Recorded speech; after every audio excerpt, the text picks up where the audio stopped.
Hey there, so today we have another review, and this is a beer from Dogfish in collaboration with Rodenbach. This is Vibrant Potion, 4.7%. This is a collaboration between, obviously, an old school famous Belgian brewery producing Flanders red ales that are large fruiter aged red ales that have, a pitch of bacteria, yeast, all that kind of stuff, and then blending it with an elderflower, Florida Cell kettle sour from Dogfish Head, which is a lot more simple kind of process of brewing beer, which is sort of what people consider Berliner Weiss now, but dominated by Kindl, which is a German brewery. But then generally Berliner Weiss was a little bit more complex with Brettanomyces also involved. That's a longer video. If you guys are curious, I can do a longer video about that. But this is basically a blend of Rodenbach, long aged 2-year-old Fuder beer, and then a kettle sour that has a bunch of adjuncts in it.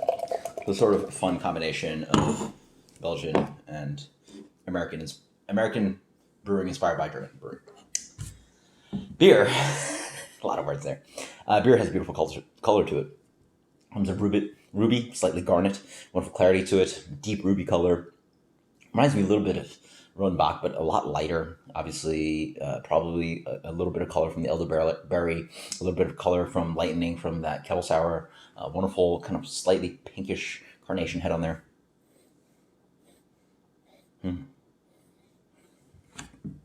For some reason, I get almost a little bit of salinity. I get that touch of like apple cider vinegar from the Flanders red. I get a little bit of yogurtiness from the kettle sour. A nice combination of acetic from the Flanders and then that lactic from the kettle sour. Berry notes come in too. Elderberry. Almost like tannic red wine grape must. Fruitiness. Berries coming in. Yogurty, a little bit of acetic now. Quite nice. It smells interesting.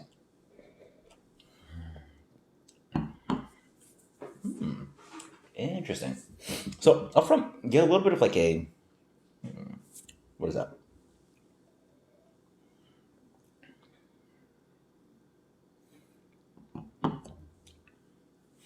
A slightly rotten dairy slash yogurty kind of thing. I mean, I guess yogurt, sort of like that. But it has that kind of like interesting, funky yogurt thing.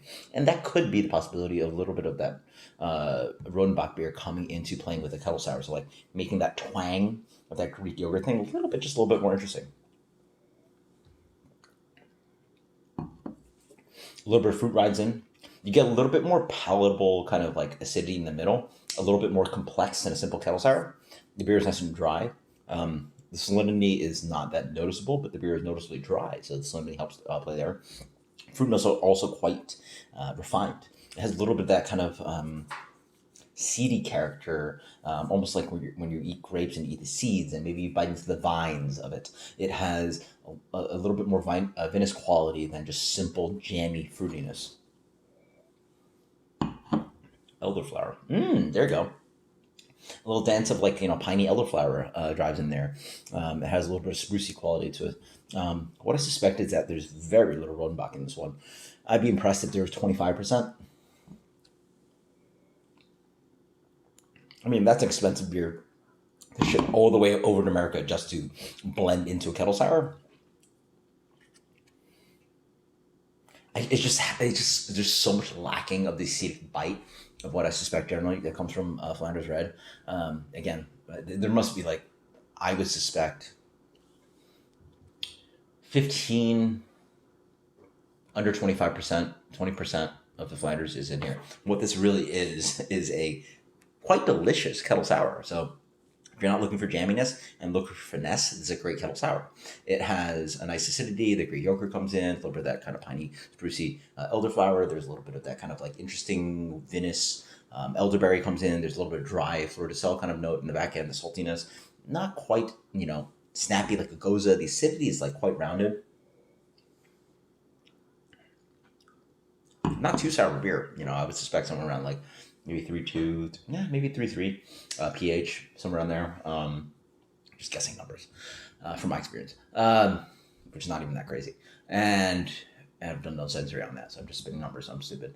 But then, and the Rodenbach is just really nice and hidden there. I'm very having a hard time finding it, but it probably helps like,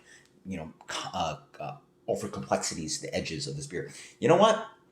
I hated the perfect disguise. This is actually delicious. That's really good. This beer for me gets a, the funky flavor. See, this is what Dogfish Head does well. When the funky flavors of the elderberry, the fleur-de-sel, the elderflower, a little bit of food or sour in there, like it just, the funky flavors sort of play well, and like that's the finesse they do, and that they execute it well. Sometimes that execution does not really make sense. This one just makes great beer. When people talk about Dogfish Head being like innovative, playing with fun ingredients, and like doing crazy cool stuff that actually is good, this is an example of it. There are obviously examples that are like the perfect disguise is a big fail in my mind. This one for me gets a 93.